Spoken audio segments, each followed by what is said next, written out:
Olá, meu amigo e minha amiga, tudo bem com você? Estamos começando o programa Teólogos. Aqui nós estudamos a Palavra de Deus com calma, com profundidade e com espírito de reflexão. Tudo para que você conheça a Palavra de Deus. Mas não apenas o conhecimento, é para que você tenha informações suficientes para aprender a fazer a vontade do Pai Celestial.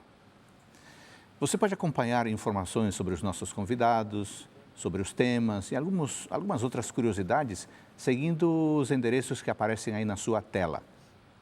O livro de Êxodo, capítulo 25, versículo 8, diz assim: E me farão um santuário para que eu possa habitar no meio deles. Que santuário é esse? Qual a necessidade dele a ponto de Deus ordenar a sua construção? Está começando o programa Teólogos.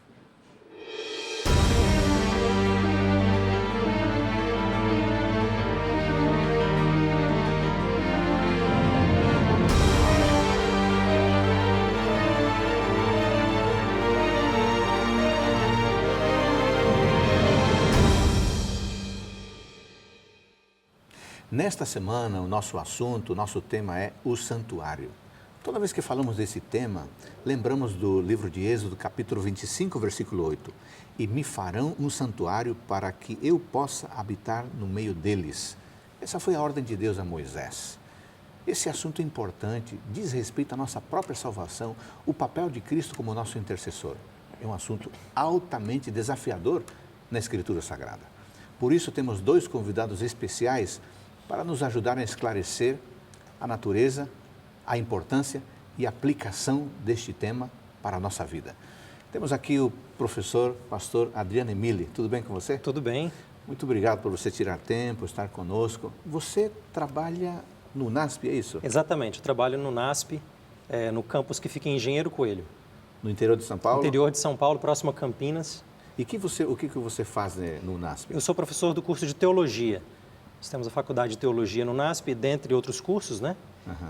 Nós estamos lá nessa faculdade. Nós sabemos que na área da teologia existem especializações.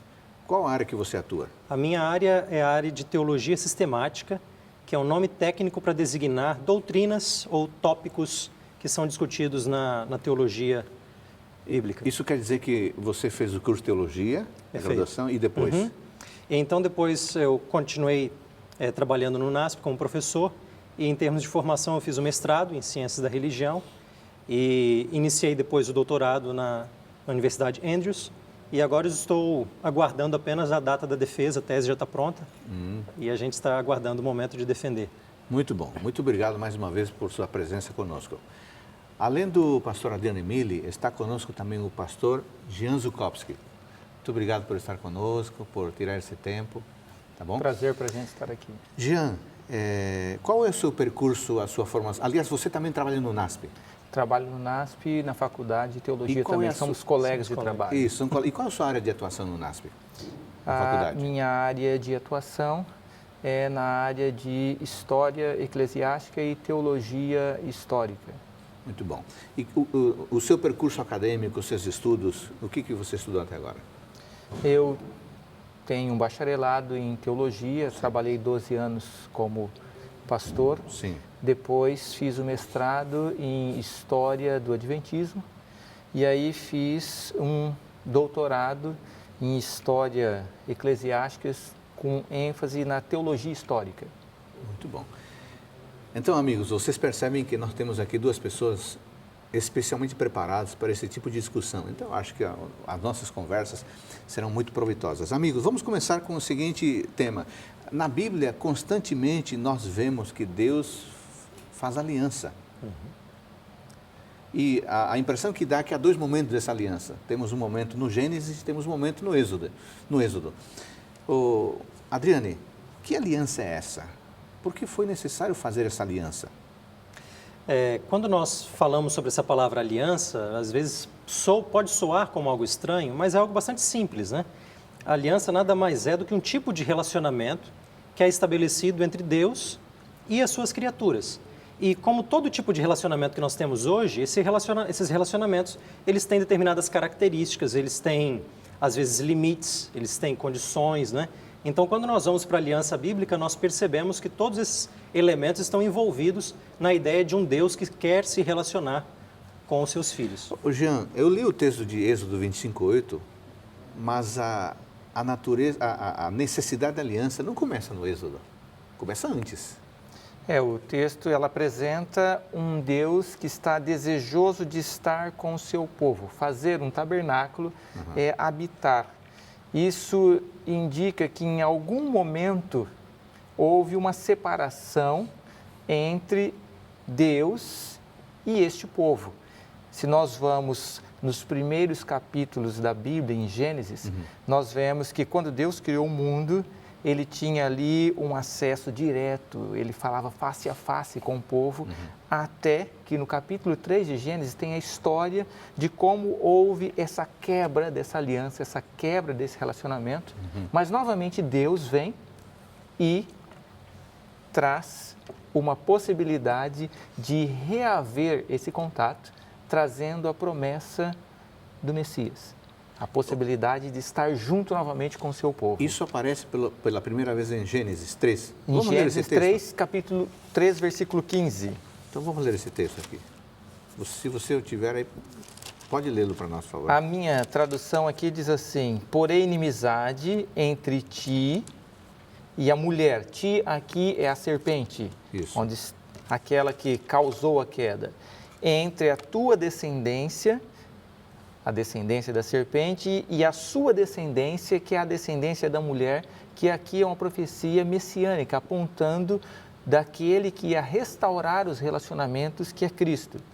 Esta te ferirá a cabeça, ou seja, esse descendente ia ferir a cabeça da serpente, e tu lhe ferirás o calcanhar. A serpente conseguiria atingir, mas não de forma direta, mostrando ali que para que Cristo pudesse trazer essa reconciliação, ele teria que ser ferido, apontando para a morte de Cristo. Quer dizer que nós temos aqui em Gênesis 3,15 a primeira uma espécie de proto-evangelho. Essa é a base de todo o evangelho, está aqui em Gênesis 3,15. Adriane,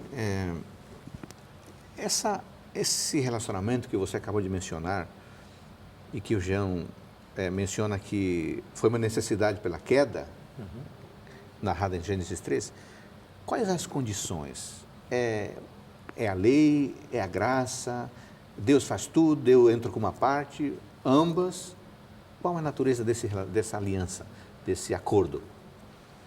A aliança, ela, em primeiro lugar, ela reflete uma iniciativa de Deus. É Deus que está iniciando um tipo de relacionamento, né? E eu diria que a base dessa aliança é o interesse de Deus de ter as suas criaturas. A lei é um elemento central nessa aliança, mas ela não poderia ser considerada a base. Eu acho que ela é uma característica fundamental do relacionamento, mas não seria a base. A base seria o interesse de Deus realmente se relacionar com as suas criaturas. Jean, nós estamos falando então um momento prévio à construção do santuário, o texto que nós lemos, Êxodo 25:8. Sabemos que Deus é santo, ele se apresenta como santo ao longo do texto bíblico. Se Deus é santo, como parte dessa aliança, existe alguma exigência de santidade para aqueles que quiserem fazer parte da aliança com ele? Existe uma exigência de santidade, mas o interessante é que, se nós olhamos na Bíblia, a raiz da palavra é a mesma coisa que em português. Se vemos a raiz de santo e vemos santuário, vemos santificação, é a mesma raiz. E quando nós vamos à palavra de Deus, nós temos em 1 Samuel 2:2, que diz assim: Deus, ele é santo. Em Isaías, em vários momentos, fala Deus, ele é o santo de Israel. Ou seja, Deus é santo. E o que significa ser santo? Em Josué, no capítulo 5, no versículo 15, há um momento em que Josué se aproxima e Deus aparece para ele, se nós vamos ao texto. Vamos e ao tem texto. algo interessante aqui, que nos mostra sobre esse conceito de santidade. Você mencionou Josué 5,15. Isso. Olha que interessante aqui, Adolfo. Diz assim: então respondeu o príncipe do exército do Senhor a Josué: tira os sapatos dos pés, porque o lugar em que estás é santo.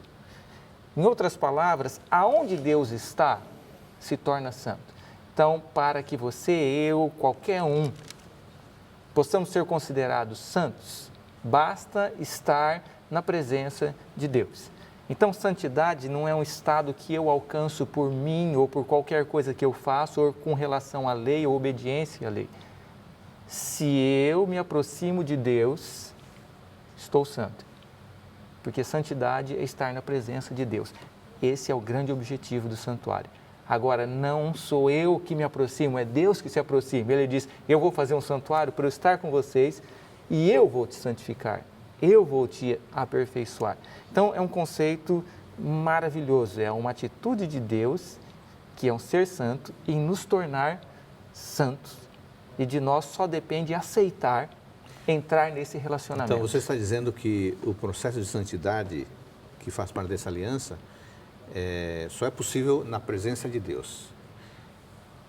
É possível andar constantemente na presença de Deus para constantemente estar num processo, numa caminhada de santidade? Esse é o convite que Jesus faz. Se nós vamos em São João 15,5... Vamos lá para São João 15,5. Esse texto é bem interessante, um texto clássico, bem conhecido. São João capítulo 15, versículo 5. Versículo você que está 5. nos acompanhando aí, como você já sabe, é bom você ter a sua Bíblia e é bom você ter um caderno, uma caneta ou algum sistema para você tomar notas. Nós já falamos de Êxodo 25:8, já falamos de Gênesis 3:15, já falamos de Josué 5:15 e agora estamos falando de João 15:5. 5. Vamos começar do versículo 4, Adolfo, Okay, que dá um contexto 4. maior. Diz assim: permanecer em mim, é Jesus dizendo. Isso. E eu permanecerei em vós. E aí ele usa um exemplo. Como a vara de si mesmo não pode dar fruto, se não permanecer na videira, assim também vós, se não permanecerdes em mim. E ele diz: eu sou a videira. Então, a presença de Deus ali. Se você está ligado em mim, ou seja, vós sois as varas. Quem permanece em mim e eu nele, esse dá muito fruto. Porque sem mim, nada podeis fazer. Então, o nosso convite de Cristo é: permaneça comigo. Permanecer é quanto tempo? 1 hora por dia? 2, 3? Não.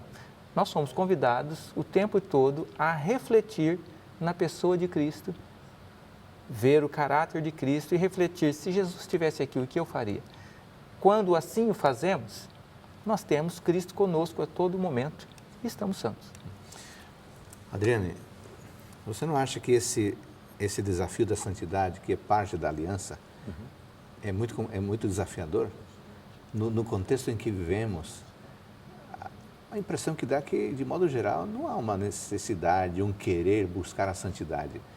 Como é que eu ajudo alguém a colocar na cabeça dessa pessoa a necessidade de permanecer em Cristo para crescer no processo, se desenvolver no processo da santidade? Essa pergunta é muito boa e eu acho que uma das coisas que podem ajudar a pessoa a ter essa visão, essa necessidade, sentir essa necessidade, é por meio de uma percepção mais clara do que Deus faz, do que Deus é. Porque na medida que nós conhecemos esse Deus, então essa necessidade ela é, digamos assim, criada. E eu estava ouvindo o pastor Jean mencionar em Josué a ideia de estar num lugar santo, e eu me lembrei imediatamente de um texto paralelo que aparece em Êxodo, que é a mesma coisa que Deus fala para Moisés quando ele está ali no ambiente da sarça então, vamos ardente, para esse texto. né? Êxodo 3, né? Êxodo 3, nós temos o verso 5, onde ele pede para que as sandálias dos pés sejam tiradas, porque a terra é santa. E é interessante que no verso 7 ele vai falar assim, Deus dizendo para Moisés: de fato, eu tenho visto a aflição do meu povo, que está no Egito, e tenho ouvido o seu clamor por causa dos seus opressores e conheço os seus sofrimentos. E, obviamente, um Deus que conhece todas as coisas, ele já tinha visto isso antes, ele já tinha ouvido isso antes, ele conhece a situação. Mas quando o texto bíblico afirma, dá a afirmação de Deus dizendo, eu tenho visto, é porque ele vai agir, ele vai fazer alguma coisa específica. E se nós vamos para Salmo no capítulo 102, versos 19 e 20, então nós temos uma conexão bastante interessante com a linguagem do santuário, que vai permear todos os conceitos do livro de Êxodo. Você falou Salmo 102. Salmo 102, versos 19 e 20. Ok. Veja só o que esse texto diz. O Senhor olhou do alto do seu santuário e dos céus observou a terra. Então nós temos aqui a ideia de um santuário celestial, aonde Deus está, e de lá ele observa a terra. E o verso 20 ele vai especificar em que sentido ele está observando a terra. O verso diz, para ouvir o gemido dos presos e para soltar os sentenciados à morte.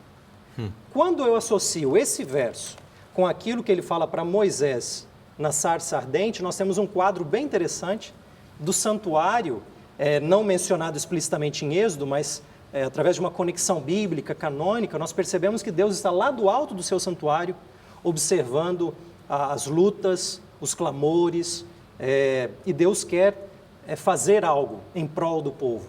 Então eu creio que a pergunta inicial foi sentir a necessidade de santidade, ela vem dessa ideia de nós entendermos o engajamento que Deus tem para nos salvar. Você está sugerindo então que antes mesmo de começar a caminhada no processo de santidade, nós precisamos saber quem é Deus, né? Exato. Como ele age. Jean, esse assunto da santidade que decorre da nossa conversa sobre a aliança, né? Nós nos separamos de Deus, então Deus toma a iniciativa de se aproximar. Na correria, nos tempos em que vivemos, como é que a pessoa faz para permanecer constantemente ao lado de Deus e cuidar da sua própria vida? Cada um de nós podemos ter uma ideia de que eu tenho uma lista de coisas para fazer para estar perto de Deus. Bom, eu vou dar uma esmola, eu vou ler a Bíblia tanto tempo, eu vou fazer uma oração. Essas coisas são importantes. Tá. O melhor vem a seguir, né? Não vamos agora para o intervalo, e eu queria que você continuasse esse raciocínio, que é muito importante com o nosso telespectador. Até aqui nós vimos que o santuário foi necessário porque nós estamos distantes de Deus. Por isso a aliança foi necessária. A aliança é um relacionamento próximo com Deus. No próximo bloco vamos tratar um pouco sobre a importância e a conexão da aliança com o santuário. Voltamos em seguida.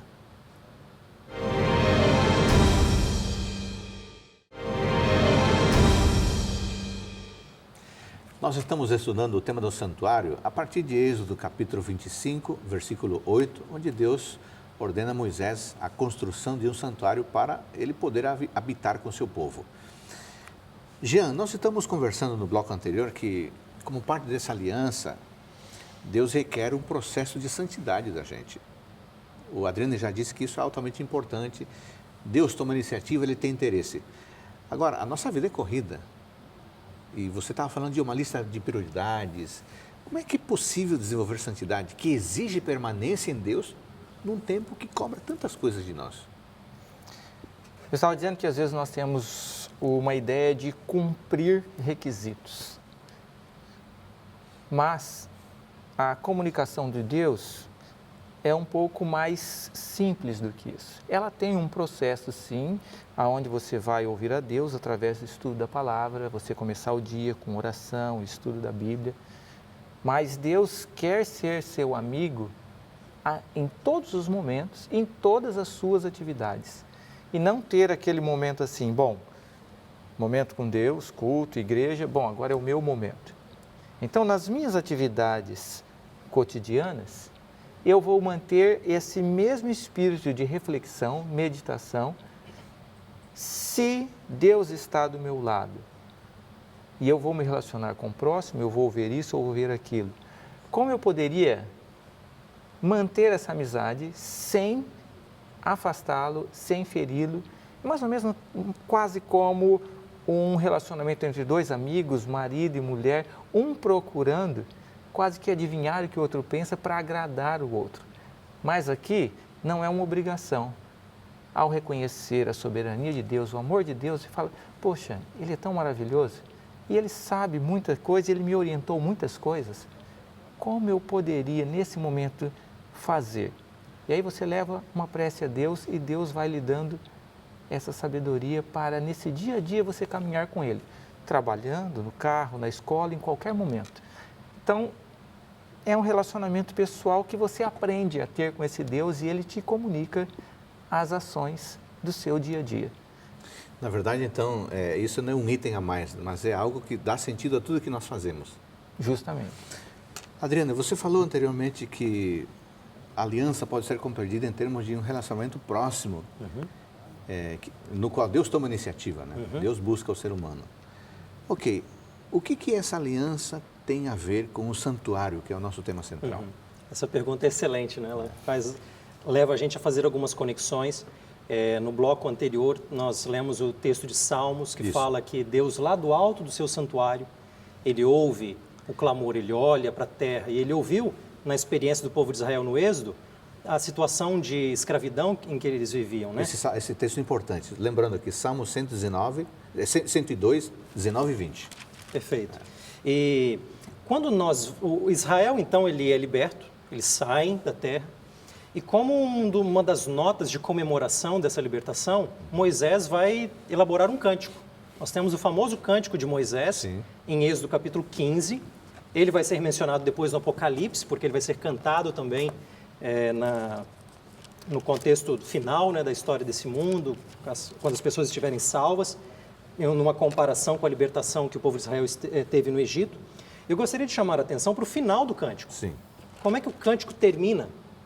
O cântico, entre os versos finais do cântico, no verso 17, por exemplo, ele vai falando no início que Deus, lá no verso 2, que Deus é a força, Deus é a salvação, Deus livrou o povo dos cavaleiros do Egito. Mas quando ele chega no verso 17, ele fala assim, tu, Deus, né, Ele os introduzirás em relação ao povo de Israel, Deus vai introduzir o povo de Israel e os plantará no monte da tua herança. Olha só a linguagem do santuário chegando. No lugar que tu, ó Senhor, preparaste para a tua habitação, no santuário, ó Senhor, que as tuas mãos estabeleceram. E depois ele vai dizer, o Senhor reina eterna e perpetuamente. Então é interessante notar que, se a gente olha o texto inicial, Deus ouve do seu santuário o clamor, e Ele quer trazer esse povo, e o Cântico de Moisés vai apontar esse objetivo final, trazer esse povo para estar no próprio santuário de Deus, de onde Ele já estava ouvindo os clamores, né? Trazer o povo para Ele. E quando a gente vai para o capítulo 19, e aqui eu vou apenas introduzir essa ideia, porque eu acredito que o pastor Jean também tem muita coisa para falar. No capítulo 19, verso 4, Deus começa um diálogo com Moisés. Aqui a aliança está começando. Nós estamos acostumados a pensar a aliança no capítulo 20 com os 10 mandamentos. Mas é importante que nós percebamos a aliança no capítulo 19, que ali nós temos a introdução daquilo que vai ser a lei no capítulo 20. Deus pede para que Moisés comunique aos israelitas o que está no verso 4. Vistes o que fiz aos egípcios, como vos levei sobre asas de águia e vos trouxe a mim. Então, note que normalmente nós percebemos uma trajetória onde os israelitas eles saem do Egito e vão para Canaã. Isso é verdade.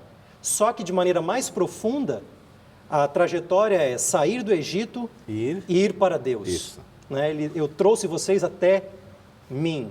E o Cântico de Moisés vai trazer essa ideia.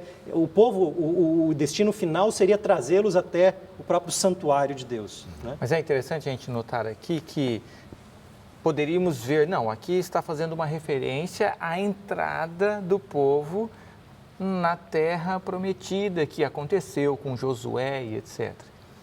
Mas essa realidade transcende isso. Porque quando nós chegamos no Apocalipse, no capítulo 15... Apocalipse 15. Há uma referência direta a esse cântico, mostrando a que ele se refere. No versículo 2, João diz que ele viu como que um mar de vidro misturado com fogo, e os que tinham vencido a besta e a sua imagem estavam ali em pé, junto ao mar de vidro, e tinham harpas de Deus. Ou seja, aqui é uma referência futura, céu. Eles estão agora lá diante de Deus, no santuário de Deus. E eles fazem o que no versículo 3? Entoavam o cântico de Moisés. Eles entoavam o cântico de Moisés. Ou seja, essa realidade que Moisés está dizendo, que Deus vai colocá-los na sua presença, na sua terra, aqui chegou a realidade. E aí, um pouquinho mais para frente, João diz no 15:5 que aí ele olhou, abriu-se o santuário no céu, o tabernáculo de Deus. Então, aquilo que aconteceu com o povo, que Moisés estava dizendo, ó, Deus está levando, é apenas uma ideia, uma sombra da verdadeira realidade, que é Deus estar com o seu povo eternamente, sem nenhuma barreira. Essa é a grande realidade do santuário, essa é a grande aliança que parte de Deus. Eu quero estar com você para sempre, sem barreiras. E só para conectar também com o livro de Apocalipse, no capítulo 7, nós temos uma visão de pessoas vestidas de branco, Sim. porque elas lavaram as vestes no sangue do Cordeiro. E aí vem uma identificação delas no 7:14 em diante, dizendo que estes são os que vieram da grande tribulação, lavaram as vestes e as branquearam no sangue do Cordeiro. Olha só o verso 15. Por isso, eles estão diante do trono de Deus e o servem de dia e de noite aonde? No seu santuário. No seu santuário. No seu santuário, no seu templo. E aquele que está sentado sobre o trono estenderá o seu tabernáculo, a linguagem de santuário, sobre eles. Então parece ser um cumprimento escatológico, ou final, dos planos de Deus que são esboçados em Êxodo na história de Israel. Muito bom. É impressionante pensar que qual a intenção de Deus em relação a nós, né? Ele quer nos livrar, nos levar para uma situação melhor, mas haveria lugar melhor do que estar com Deus? Certamente não. Mas essa é a intenção final de Deus. É por isso que, assim, quando o pastor Adriano estava conectando ali o capítulo 19, assim, antes de Deus dar a lei de fazer uma aliança, ele libertou já o povo. Então, nada que você faça lhe traz libertação. Primeiro Deus te liberta e aí ele traz uma proposta. Vamos estar juntos para sempre? E aí que entra, nesse contexto de graça, como é que essa relação pode existir? E aí que ele vem e dá a lei. E a lei ainda é dada num contexto assim, isso aqui é um benefício para você. Se você fizer isso, você vai ter mais saúde, você vai ter mais prosperidade e todas as coisas. E não algo que seja um fardo, opressor, né? opressor, muito pelo contrário. É um contexto de aliança, de bênçãos, para desfrutar justamente aquela presença que nós estávamos falando do dia a dia. Então, Deus preocupado com o seu dia a dia, Ele fala, ó, tem um caminho bom para você traçar, para nós chegarmos e realmente no fim estarmos face a face. Você está disposto? Essa é a aliança do santuário. Muito bem. Adriane, ok, então vamos voltar para Êxodo 25:8. Êxodo 25:8, a ordem de Deus a Moisés. E me farão um santuário para que eu possa habitar no meio deles. Deus queria mesmo habitar? Queria estar junto? De acordo com o que nós vimos até aqui na leitura dos textos, o interessante é que a promessa é que o povo habitaria com Deus. No final do Cântico de Moisés, eles seriam levados e plantados no santuário de Deus. Isso. A gente viu o cumprimento disso no Apocalipse. Existe a ideia de que tirou do Egito, no capítulo 19, Deus tirou o povo do Egito, trouxe até mim. Então, é um movimento do povo para com Deus. Mas a verdade é que, de forma concreta, eles estão ainda no meio de um deserto. Eles ainda não estão na Terra Prometida, não existe ainda um cumprimento final em relação a isso. E aí o que a gente vê em Êxodo, e a gente vai conversar um pouco sobre isso, não vou me adiantar aqui, mas o que nós vemos é que o livro termina com a construção do santuário. Capítulo 40, o santuário ele é erguido. E ele é erguido no meio de um deserto. Sim. Então, antes do povo habitar com Deus, a nota tônica é Deus vem habitar no meio do povo. Ok. Como sendo um gostinho, né, daquilo que será a nova terra. Isso é muito significativo se pensarmos na situação que o povo vivia naquele momento histórico, né? Jean, qual foi o procedimento da construção do santuário? Como é que Deus organizou tudo? No meio do deserto? Como é que os elementos, os objetos foram providenciados? Que cuidados eles tiveram para a construção física desse santuário? Em Êxodo, capítulo 25 até praticamente o 35, nós temos aqui uma descrição de como é feita essa construção. Deus agora dá a Moisés, como se fosse assim, Moisés vê um modelo que ele vai construir e agora todos os detalhes desse santuário é Deus que diz como é feito, não foi da cabeça do povo, não, Deus que coloca, porque esses detalhes, eles transcendem a própria constituição física. Cada detalhe corresponde a um aspecto desse desejo de Deus de habitar com o povo, ele tem um significado especial. O santuário em si, ele tinha 3 partes, ele tinha o pátio, que era uma delimitação exterior e havia apenas uma entrada nesse pátio. Para a pessoa que nos acompanha, que talvez não tenha tanta familiaridade com a Bíblia, vamos dar uma dimensão em termos de metros desse pátio que você está falando. Que tamanho representaria? No santuário de Moisés, que foi feito no deserto, ele tinha uma dimensão. Depois, no de Salomão, foi feito na mesma proporção, mas um pouquinho maior. No de Moisés eram 100 côvados, esse pátio, que corresponde a aproximadamente 50 metros. Isso. Aproximadamente. Isso. Tá? Então, ele tinha ali de comprimento... Era um tamanho significativo, né? Significativo, uns 50 metros e por 50 côvados. Então, seria 25 por 12,5 aproximadamente o pátio, toda a parte exterior. Tá? Dentro desse pátio, havia um santuário com 2 divisões. Uma era chamada de lugar santo e a outra de lugar santíssimo. E havia agora móveis. Sim. Alguns desses móveis eram parte do pátio. Tinham 2 móveis no pátio.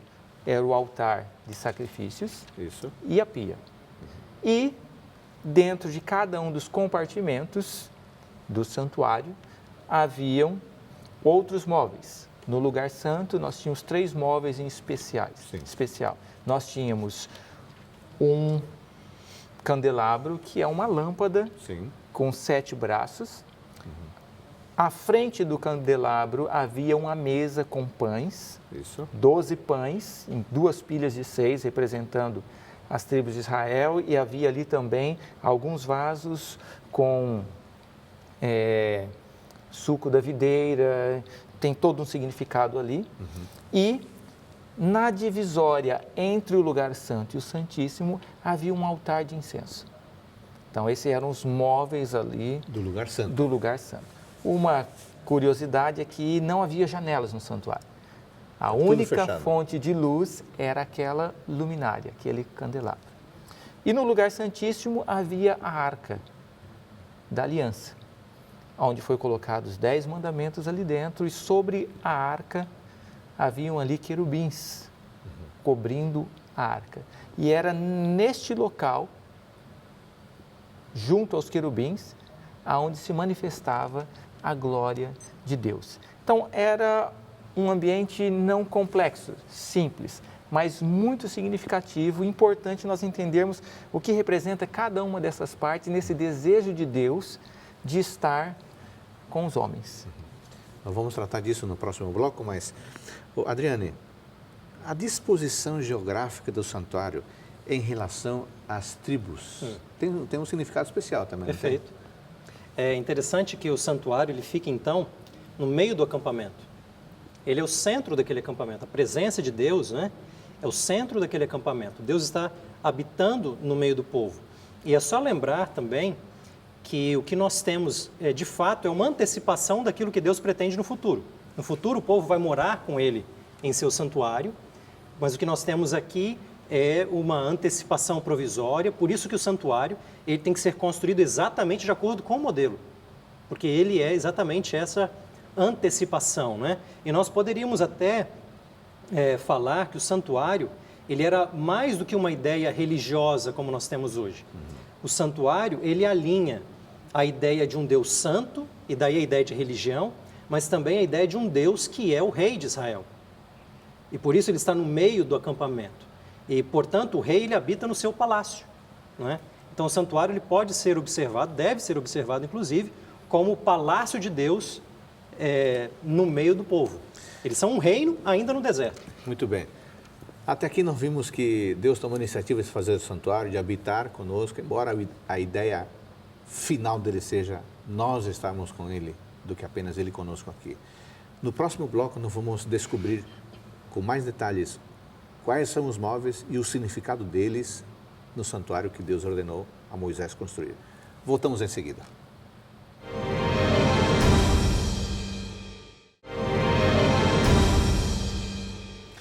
No bloco anterior nós vimos que Deus tomou a iniciativa de construir o santuário e que ele tem os seus componentes, tem o pátio, né, tem o lugar santo, o lugar santíssimo, tudo isso para Deus habitar próximo do seu povo.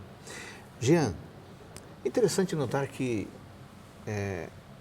no processo de se aproximar de Deus, parece que a pessoa passa por uma caminhada que vai progressivamente levando-a para próximo de Deus. Eu queria que você explorasse isso. Pátio, né, altar do sacrifício, tal, e vai chegando até o lugar santíssimo. O que isso quer dizer? Nós temos, como falei anteriormente, esta divisão, né? Pátio Santo Santíssimo. A glória de Deus se manifestava ali no lugar santíssimo, como uma representação de ser o trono de Deus. E cada israelita agora era convidado a chegar até a presença de Deus. Uhum. O fato de existir o santuário mostrava para eles que havia alguns problemas, e esse problema é o pecado, que os impedia de chegar diretamente face a face com Deus. Sim. E aí a beleza do santuário. Ele é o processo pelo qual você pode vencer o pecado para estar face a face com Deus. Então, no altar de incenso, algo acontece, depois a pia, aí vem o lugar santo, até que você consegue chegar lá. Para o israelita, ele não conseguia entrar dentro do santuário, ele só ficava no pátio. Ele precisava de um mediador que levasse as suas petições, tudo que ele tinha até Deus. Mas quando nós chegamos no Apocalipse, isso desaparece. Agora você pode estar face a face com esse Deus. E aqui é a beleza desse processo. Há um processo para você estar na presença de Deus. E isso é através de um mediador. E isso que o santuário nos ensina. Isso é muito importante no contexto do pecado, não é? No mundo de pecado, no mundo de impurezas, que é a linguagem mais ou menos do santuário aqui, ele nos ensina que a presença de Deus, ela tem algumas características. Ela não é uma presença que pode ser acessada de qualquer jeito por alguém que é pecaminoso. Então, o santuário comunica a ideia de gradação, né? Uma gradação de santidade, onde nós temos o pátio, que é uma forma de aproximação de Deus. Quando alguém traz uma oferta, em outros textos bíblicos, em Levítico, por exemplo, ele traz diante de Deus. Então, Deus está ali no pátio. A oferta é trazida diante do Senhor. Mas a presença dele, em termos de gradação, é mais forte no santo, né? E aí nós temos algumas restrições maiores. E no Santíssimo, então, muito mais ainda. Só fazendo a conexão com o capítulo 19, a gente vê que no capítulo 19... De Êxodo, muito obrigado. Então, Deus faz essa aliança com o povo, eu trouxe vocês até mim. Se vocês forem fiéis à aliança, então vocês serão para mim um reino de sacerdotes, uma nação santa. E o povo vai dizer assim, olha, tudo que o Senhor pedir, nós faremos. Isso está tudo escrito no capítulo 19. Uma vez que, então, que se entra num acordo, no sentido de que o povo aceita Deus como o rei soberano, né, deles, então duas coisas acontecem no livro de Êxodo. Deus vai dar a lei e Deus vai dar o santuário. Os dois tipos de instruções são lei e santuário. Ao dar a lei, o que nós temos no Monte Sinai é uma gradação. O povo não pode subir até lá em cima. Alguns acompanham Moisés até um certo ponto, mas só Moisés chega até o cume para dialogar com Deus. Ora, essa disposição gradativa é o que nós vemos no santuário. O santuário é uma espécie de Sinai móvel, vamos dizer assim, né? Onde aquilo que é o dar a lei já exibe as características básicas dessa relação via santuário. Agora, Adriane, lendo o texto aqui de Êxodo, nós notamos que essa descrição que você acaba de falar, a partir do verso 25 em relação ao santuário, vai até o capítulo 31. O 32 há uma quebra. Exatamente. E o 33 é uma retomada. Exato. Tem algum significado nisso? Se você puder acompanhar comigo, aqui a gente vai só folhear, nós não vamos ler todos os detalhes, mas existe, veja que o capítulo 24 é uma confirmação da aliança. Sim. Então a aliança é confirmada, aí vem a descrição do santuário, ele pede ofertas, e a sequência que nós temos, que nós lemos aqui na sequência do santuário, ela começa de dentro para fora, o lugar mais importante, até chegar do lado de fora. Ele começa com a arca, que é o lugar santíssimo, propiciatório. Depois ele vem para a mesa, lugar santo, candelabro. Lugar né? santo. E aí vem o tabernáculo, informações em geral. Né? E logo na sequência, no capítulo 28, nós temos os sacerdotes, que são parte do santuário também. As vestimentas deles são semelhantes aos tecidos usados no próprio santuário. Né? Eles são a ideia de consagração, né? No 29. No 29. Aí vem o altar de incenso, a pia de bronze, vai falar do óleo. No capítulo 31, nós temos a ideia de que o santuário é tão importante que não são dadas apenas instruções sobre ele, mas Deus vai capacitar espiritualmente pessoas para a construção desse santuário. Nós temos Bezalel e Aholiabe, não é? Mas no capítulo 32 tem um problema. Depois que Moisés recebe todas essas instruções, ele desce e ele vê um outro tipo de comportamento, que está... É curioso perceber que, enquanto está se criando uma aliança, o povo já está rompendo a aliança. Quebrando a aliança. E no capítulo 19 eles disseram, Vamos fazer tudo. tudo que o Senhor pedir, nós faremos. E olha só o que eles estão fazendo aqui. Nós faremos, né? Nós faremos. E é interessante que quem está liderando esse processo é justamente o sacerdote. Né? E Moisés, ele cobra isso de Arão. Arão, o que você está fazendo? Né? Então, desde o início, a aliança já se demonstra frágil da perspectiva das pessoas, eles precisam de uma nova aliança. E o sacerdócio também se demonstra frágil, eles vão precisar de um novo sacerdote. Isso tudo vai apontando para o futuro, depois quando nós vemos Cristo. Né? Bom, mas é preciso haver uma renovação da aliança. É preciso haver uma consagração. Moisés vai interceder pelo povo. E uma vez que isso é feito, então se recebe novas tábuas da lei no capítulo 34. Sim.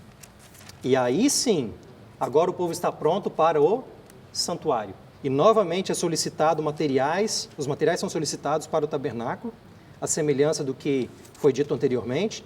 Eu estou no capítulo 35, Deus vai chamar Bezalel e Aholiabe, novamente, uma repetição, não é? E então nós temos a sequência novamente, capítulo 37, né? Só que aqui é uma sequência do que é feito. O que foi feito? Antes nós temos a sequência das instruções, né? E aqui nós temos o que é feito na mesma sequência. Começa de dentro para fora de novo. Arca, propiciatório, mesa, candelabro, né? O altar, as vestes do sacerdote, novamente no capítulo 39.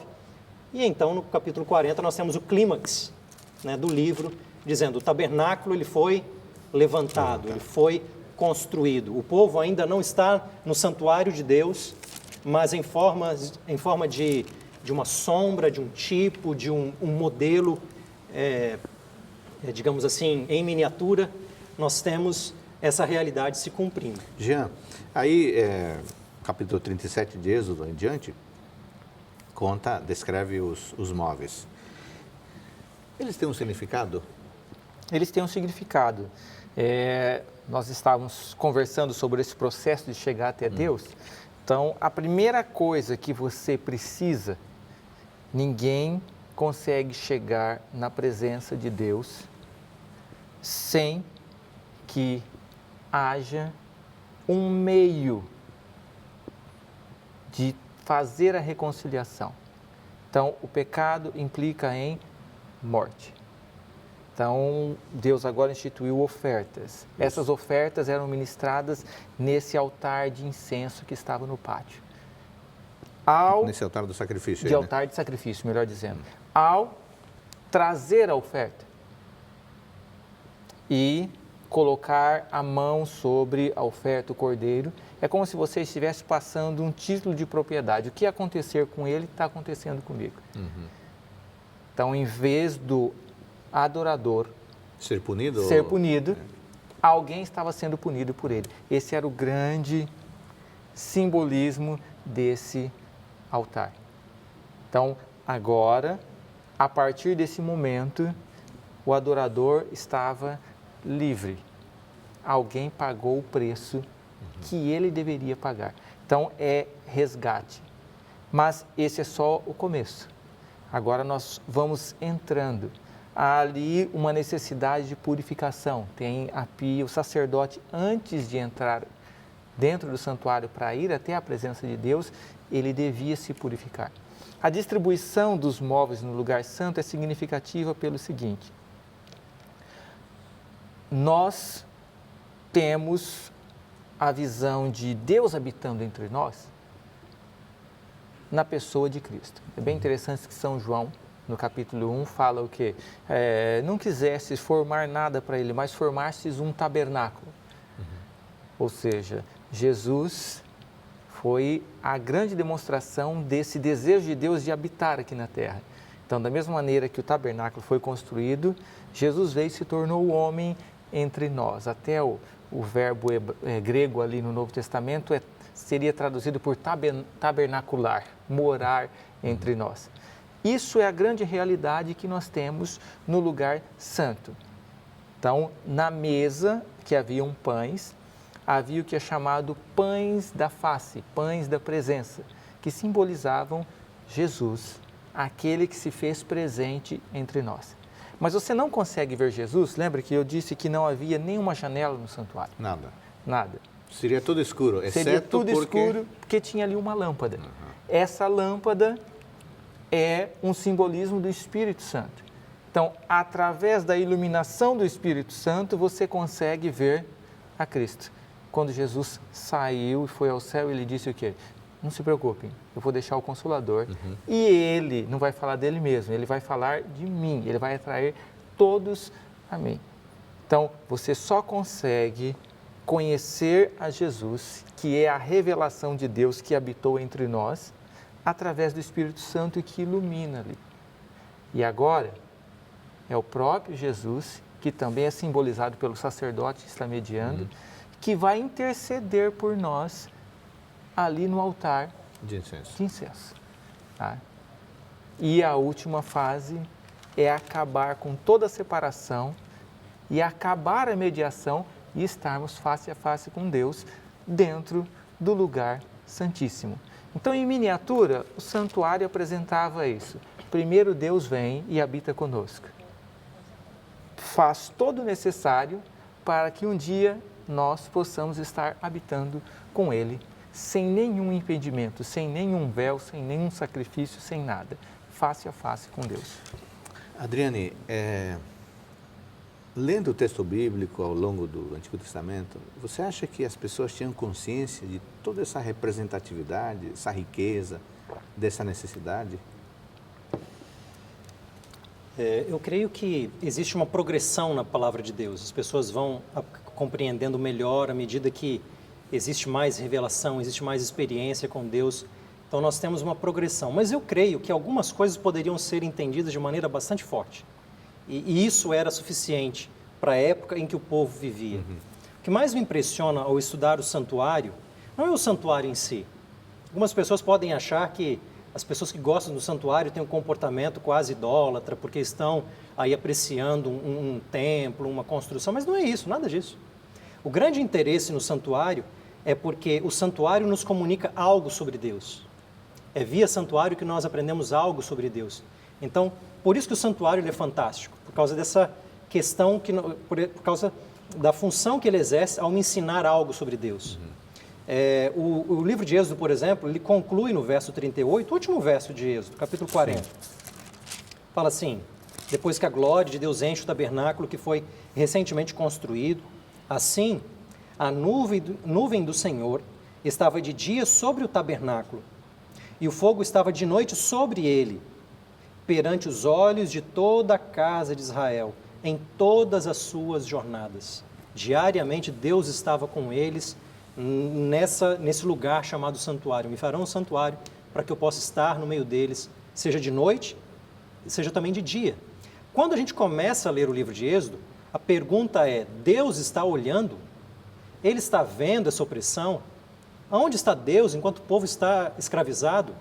E a gente leu no capítulo 3, né, Deus falando com Moisés: eu estou vendo. E à luz dos salmos, né, do alto do meu santuário, Deus está vendo o sofrimento do povo. Os olhos de Deus estão percebendo.